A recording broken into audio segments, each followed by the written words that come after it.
24 दिसंबर 1999, Christmas से ठीक एक दिन पहले काठमांडू से दिल्ली के लिए उड़ान भरने वाली एक फ्लाइट कुछ ही घंटों में भारत के इतिहास की सबसे खौफनाक घटनाओं में बदलने वाली थी। इंडियन एयरलाइंस की फ्लाइट IC-814 हवा में थी। सब कुछ सामान्य लग रहा था, लेकिन उसी विमान में बैठे थे 5 ऐसे लोग जिनका मकसद सिर्फ एक था, डर फैलाना और दुनिया को झुकाना। जैसे ही विमान भारतीय हवाई क्षेत्र में दाखिल हुआ, अचानक सब कुछ बदल गया। हाईजैकर्स ने कॉकपिट पर कब्जा कर लिया और एक आवाज गूंजी, अब ये विमान हमारे नियंत्रण में है। अंदर बैठे 150 से ज्यादा यात्रियों की सांसें थम गईं। किसी को समझ नहीं आ रहा था कि अगले पल क्या होगा। दिल्ली में अलार्म बज चुका था। इंटेलिजेंस एजेंसियां हरकत में आ गई थी।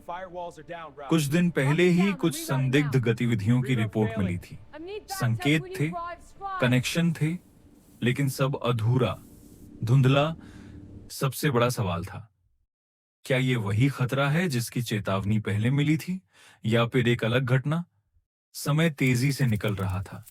हर मिनट के साथ खतरा बढ़ रहा था। विमान को अमृतसर में उतारा गया। यही एक मौका था सब कुछ खत्म करने का। कमांडो ऑपरेशन की बात हुई, रनवे को ब्लॉक करने की योजना बनी, लेकिन फैसला नहीं हो पाया। कंफ्यूजन, आदेशों में देरी और एक पल की हिचकिचाहट, और फिर वही हुआ जिसका डर था।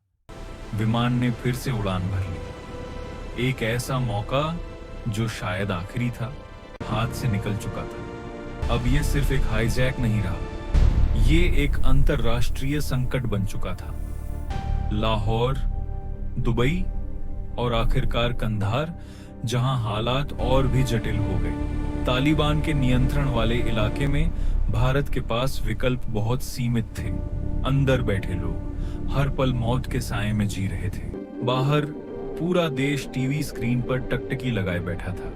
सरकार के सामने एक ही सवाल था, क्या 150 जिंदगियों को बचाने के लिए झुकना सही है, या फिर एक सख्त फैसला लेकर भविष्य के खतरे को रोकना? हर गुजरते दिन के साथ दबाव बढ़ता गया। परिवारों की चीखें, मीडिया का शोर और अंतरराष्ट्रीय नजरें।